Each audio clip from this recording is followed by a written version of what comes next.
We have a third speaker who is a great communicator. He is none other than Toastmaster Thomas. He is giving his fifth project from the completed communication manual. I request his evaluator, Toastmaster Ilagade, to read out the speech objectives. Thank you, Toastmaster. Today, good afternoon, everyone. Good afternoon. Our next speaker is attempting project number 5 from the Competent Communication Manual. The objectives of the speech are: use stance, movement, gestures, facial expressions, and eye contact to express your message and achieve your speech's purpose. Make your body language smooth and natural. Timer, please note that the time is 5 to 7 minutes. All the best speaker, over to the Toastmaster.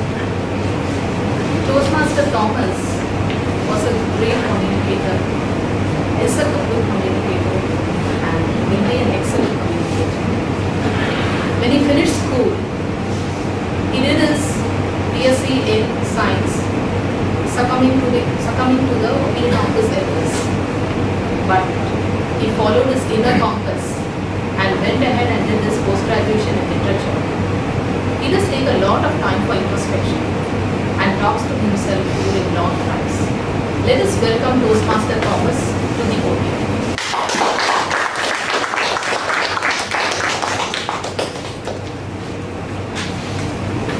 Good afternoon, Chair Modi, guests, and my fellow Toastmasters. Like many of the young people I see in front of me, I was also once an eligible bachelor, long time back in the 70s. Believe me, you're smiling out of not accepting that. I was in Bombay. In matrimonial terms, I was 24 years, Mumbai-based, bank officer, 4-figure salary. And those days, every groom was tall and handsome, even when they were so different from Pranav today looks. I saved my advertising money by finding my future wife through a common acquaintance. So it was agreed that I will travel to Pune, where my parents were living, and receive my would-be in-laws on a Sunday morning. As things turned out, I couldn't make the trip because of the cricket match. Instead, I said I will also travel in the same Deccan Express on Sunday morning. Those remember when the dark ages, there were no cell phones, there were no email IDs, so only I knew this change in plan. 5th December 1976. I wake up, oh my God, it's 7 o'clock. What happened to my 6 o'clock alarm? Oh God, 7:10 the train leaves, damn it. What do I do? Panic. Then, autopilot takes over. My brush finds my teeth, my clothes find my body, and at the railway station in Chembur, a taxi finds its first customer who wants to reach the other stage TT in 10 minutes. Kaise honar? How is it possible? The driver asked himself. Soon we are in Dada GT and waiting for the 4th passenger is a taxi bound for Pune.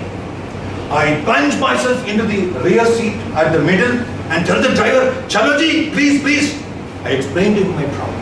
The co-passengers are helpful. They say, Nako, stop Nako, no stop on the way. His friend says, no T-stop, P-stop. Now, the joke was lost on me because I was worried. My head was a cauldron. It was a gas chamber where ominous thoughts were brewing. Will I make it on time? Will my would-be father-in-law ever trust me in future? Is he would-be or is he past? Is it gone? Have I blown my chance? I was at peace. And meanwhile, the milestones were so reluctant in coming. There were some 200 I had to count.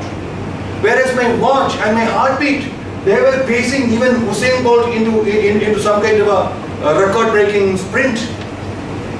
The cauldron I carried for something like 180, 200 minutes. Then the station came. I ran 2 steps at a time. I went up, I flew down, I ran across the platform, and I'm in front of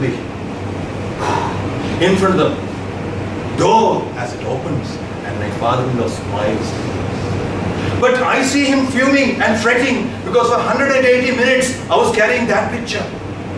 But imagine if only one of the three guys there in the train, in the car, insists on this fundamental right for a pit stop near some bushy area, I wouldn't have made it.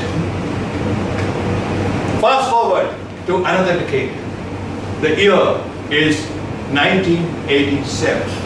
I'm all excited about my trip to Goa, and more importantly, I'm going to stay for a calendar photography in the Taj village. But some traditions never change. The Goa-bound flight, Indian Airlines flight from Bangalore lands only about 90 minutes late. So here I am, 8 p.m. Mandovi ferry point, because the bridge had a problem there. And the last ferry for the night had just started chugging away. The distance is increasing. I am on that approach road, which is something like 10 degrees incline. I start running. And you can see at the bottom, the end of the bridge, it's already under the water, glistening under the street light. As I gather momentum, I take off on my left foot, probably the most important leap of my life. And then I can feel a tug here, something pushing me down. Oh my God, my large aristocrat. So all I could do is, the remaining limbs, I take them forward like Usain Bolt, every inch of it trying to reach ahead. And then I put all my weight so that the center of gravity falls to the front of me. I slowly straighten. To an abuse, a barrage of multilingual abuses by the guys in the ferry. I took it. Then slowly I could hear a couple breaking into a small, slow clap. Soon, more people joined, and that night I became the unlikely hero. The moral of the story? Why should we squeeze such good stories to get some moral of the story? Nevertheless, let me say three good things.